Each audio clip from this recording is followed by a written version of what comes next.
Jadi kan kenapa kita ngomongin permukaan ekuipotensial di sini ya? Jadi sebenarnya kalau kita ngomongin studi elektromagnetik itu, jadi konsep garis medan listrik sama permukaan ekuipotensial itu elemen dasar gitu ya. Dia elemen dasar untuk kita bisa memahami yang namanya bagaimana medan listrik itu bekerja pada suatu bidang. Nah, balik lagi, kita kan paham garis medan listrik itu apa? Garis medan listrik itu kan jalur imajiner gitu ya, arah atau kekuatan sebuah medan listrik pada titik di sekitarnya. Jadi kalau ada sebuah muatan gitu ya, muatannya itu positif, berarti garis medan listriknya akan menjauhi atau mendekati muatan tersebut. Menjauhi. Ya, kalau positif dia akan menjauhi, keluar kan dari muatan tersebut. Sedangkan kalau dia adalah muatan negatif, medan listriknya itu akan mendekati ke arah si muatan tersebut. Nah, sedangkan si permukaan ekuipotensial itu apa? Jadi, permukaan ekuipotensial itu adalah permukaan di mana setiap titik di permukaan tersebut itu memiliki potensial listrik yang sama. Nah, jadi ketika ada sebuah titik itu warna kuning itu kan adalah sebuah titik muatan. Nah, permukaan ekuipotensialnya yang mana? Itu yang melingkupi si titik tersebut. Dalam konsep ini kan titiknya itu bentuknya titik ya, bola ya. Makanya permukaan ekuipotensialnya itu berbentuk sferis, berbentuk seperti bola melingkupi si muatan tersebut gitu. Nah, makanya ketika kita ngitung permukaan ekuipotensial, kita balik lagi pakai rumus yang potensial listrik ini V sama dengan kaki per R. Jadi bisa kita bilang si permukaan ekuipotensial ini kalau dari dalam muatan tersebut itu misalnya ini kan positif ya, berarti medan listriknya akan keluar dan dia itu akan selalu tegak lurus dengan permukaan ekuipotensialnya. Gitu.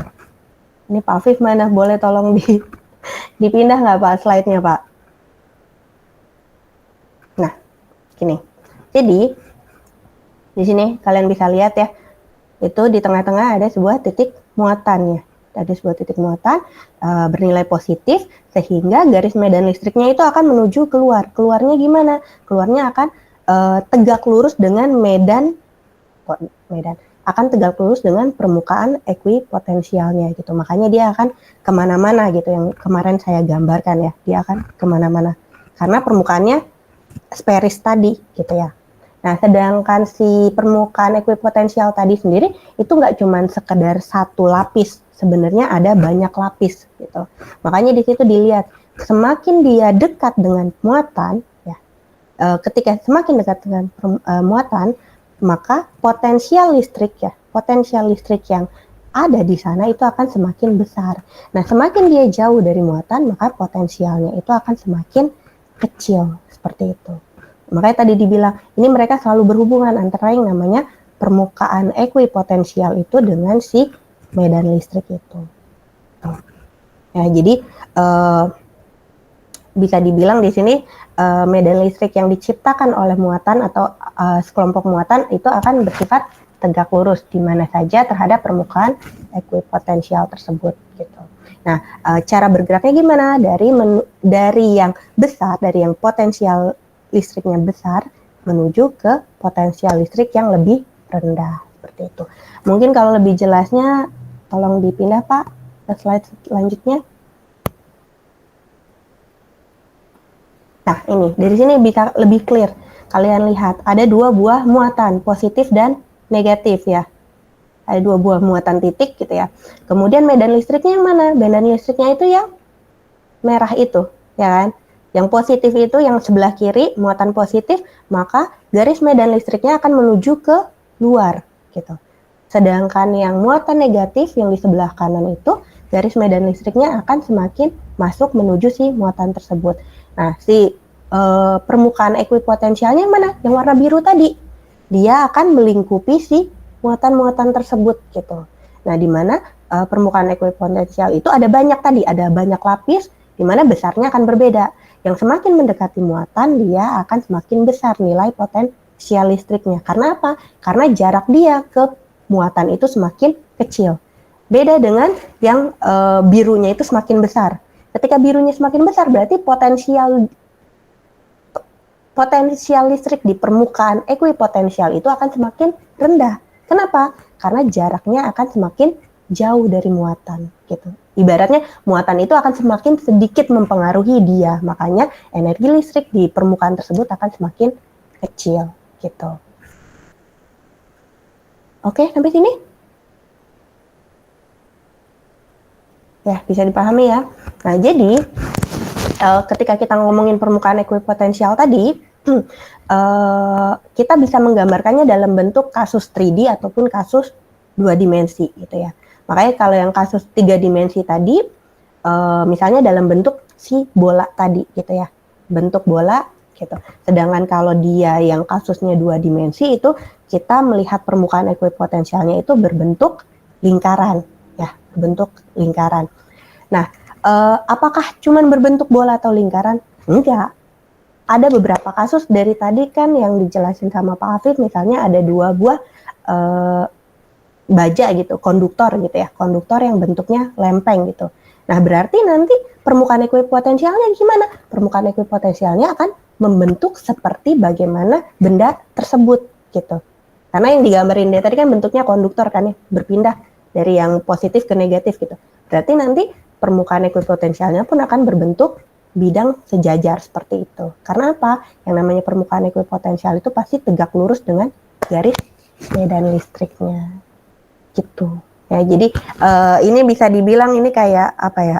Cara visualisasi aja, cara kita memvisualisasikan bagaimana permasalahan bidang di dalam sebuah muatan listrik. Gitu, ya. Oke, mungkin itu aja tentang ekuipotensial. Next. Oke, kita masuk ke potensial listrik akibat dipol listrik. Nah, yang perlu kita ketahui di sini dipol listrik dulu. Nah, dipol listrik sudah di-mention di poin 1.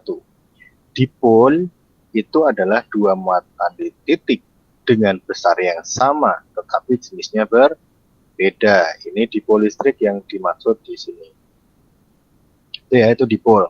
Makanya ketika kalian melihat gambarnya, ini ada muatan plus, ada muatan min, dengan besar muatannya 1 plus Q dan 1 min Q. Karena dia harus bernilai sama, cuman beda arah. Nah, bukan beda arah ya, beda jenis muatannya aja.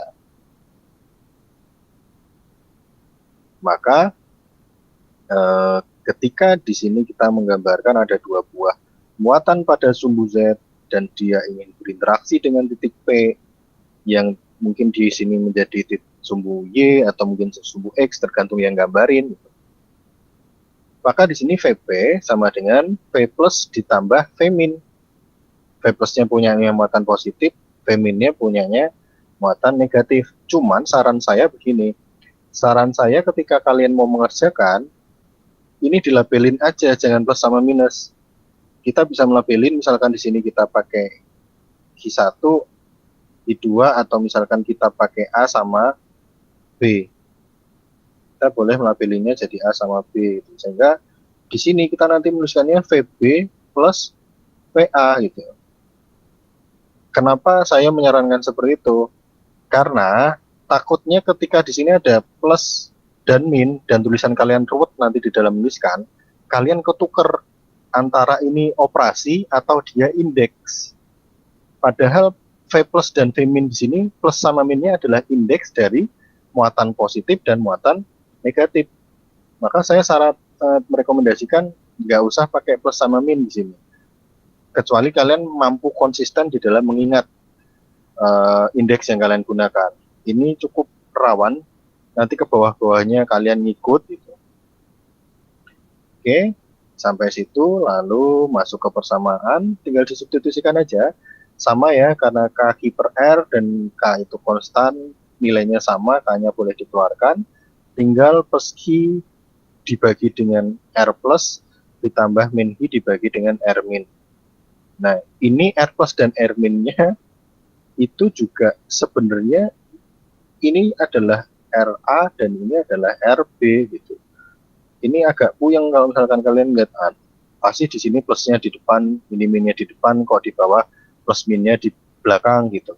Ini agak ruwet.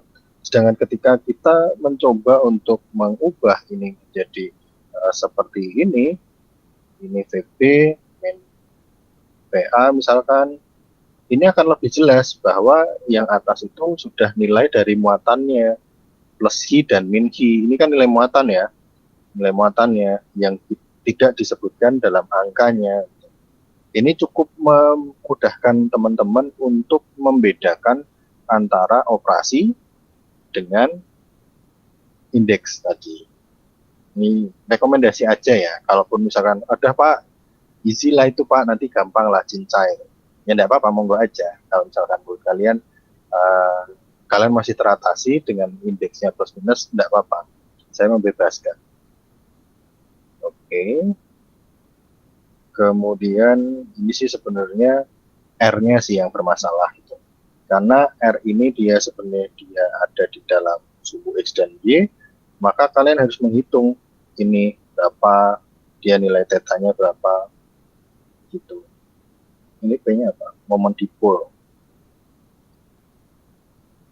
Jadi bisa dinyatakan dengan momen dipol P ini untuk menggantikan D cos atau Q kali D itu digantikan dengan momen dipolnya. Kalau misalkan di soal ada momen dipolnya, maka cukup K kali P cos theta dibagi dengan R kuadrat. Ini sudah cukup menghilangkan beberapa komponen ya, jadi kalian tidak perlu mencari nilai theta di sini berapa, nilai theta di sini berapa gitu. Ini sudah menggunakan beberapa hubungan dan kalian tinggal pakai saja sebenarnya, tinggal nanti dimasukkan nilainya ke persamaan tersebut. Untuk kasus potensial listrik akibat dipol ya, akibat dipol listriknya.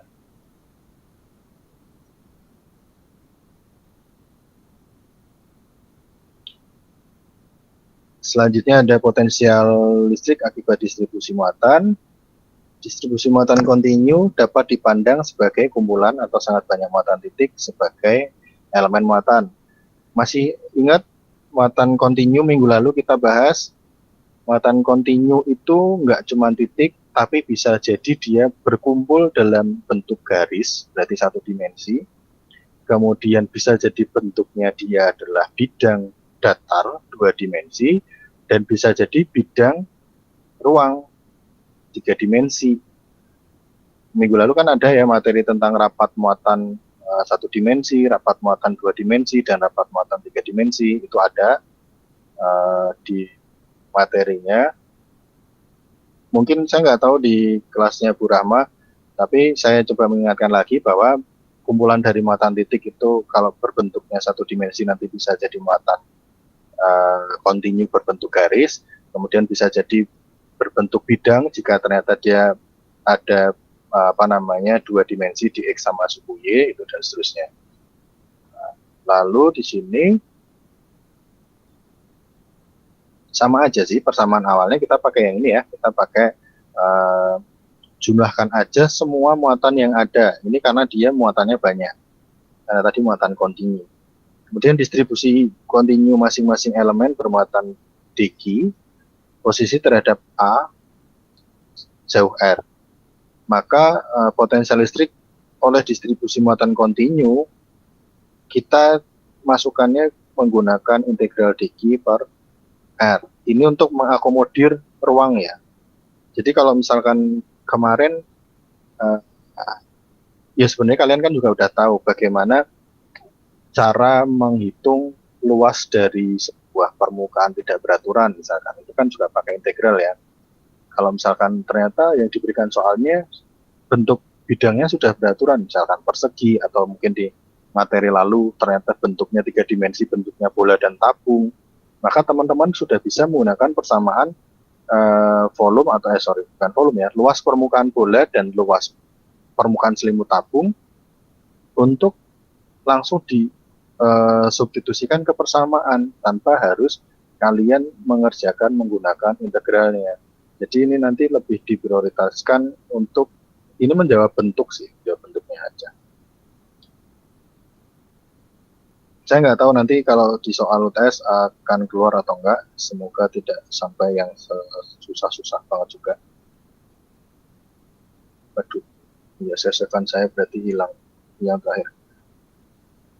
Ini ilustrasi aja.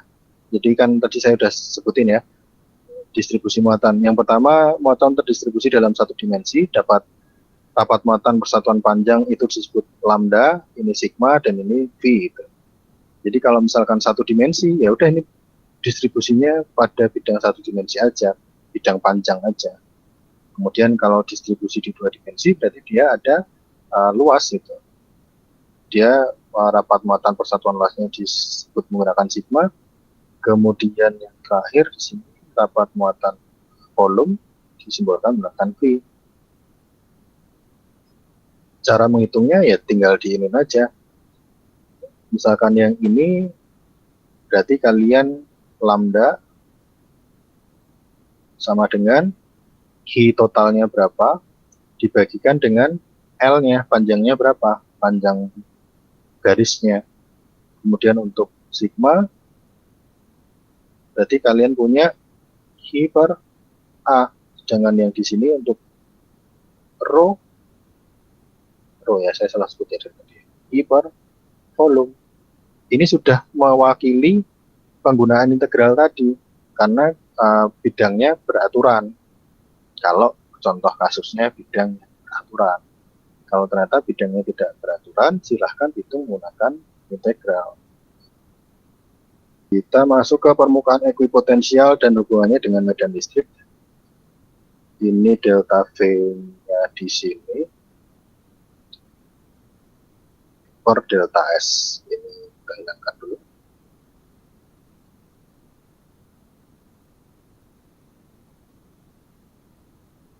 Delta S-nya itu adalah jarak antara dua platnya, dua permukaan permuatannya. Sedangkan ini yang warna biru muda itu adalah permukaan ekuipotensial yang tadi dijelaskan oleh Bu Rahma tadi.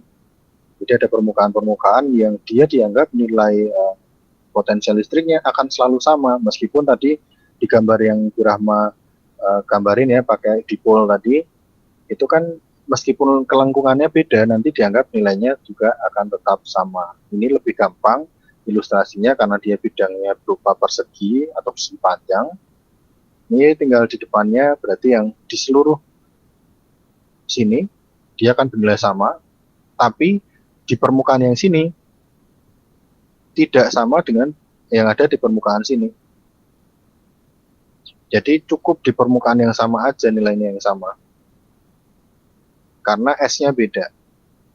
Kan tadi kan kaki per R ya. Contoh.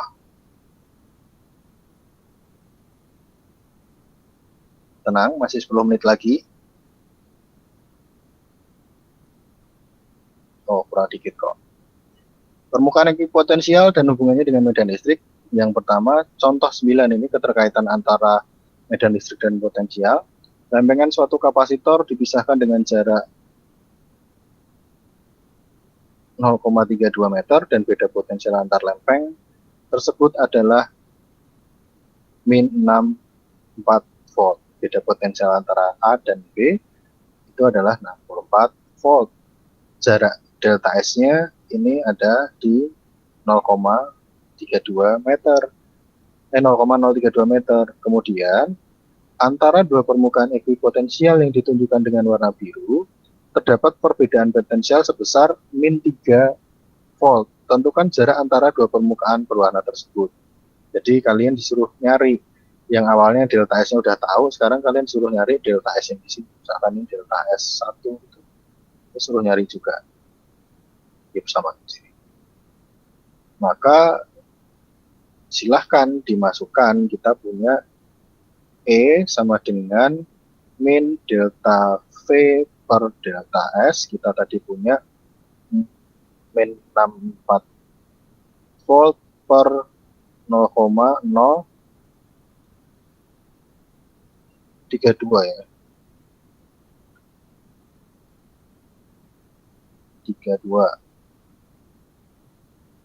sama dengan, berarti kan ini 64 dibagi dengan 32 kali 10 pangkat min 3, kita peroleh 2 kali 10 pangkat 3 meter.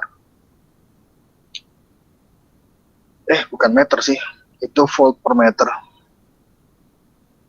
Volt per meter. Lalu ini kan nilai dari E-nya ya, jadi nilai dari apa namanya,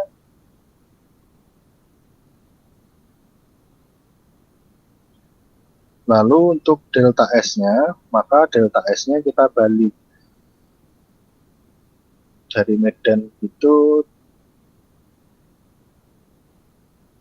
ini kan berarti sama sih sebenarnya. E sama dengan delta V antar keping, misalkan kita menggunakan indeks delta V1 per delta S1. E-nya tetap, maka tinggal disubstitusikan, kita peroleh E-nya berarti kita punya 2 kali 10 pangkat 3 sama dengan delta V-nya tadi berapa sih? Min 3 ya. Min 3 dibagi dengan delta S1. Maka delta S1 sama dengan min 3 dibagi dengan 2 kali 10 pangkat min 3, kita peroleh 1,5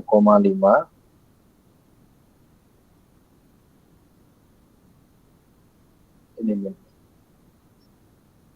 kali 10 pangkat min 3.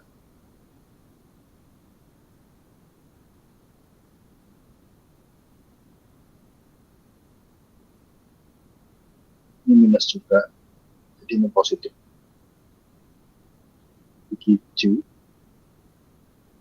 Begitu aja. Jadi bagaimana cara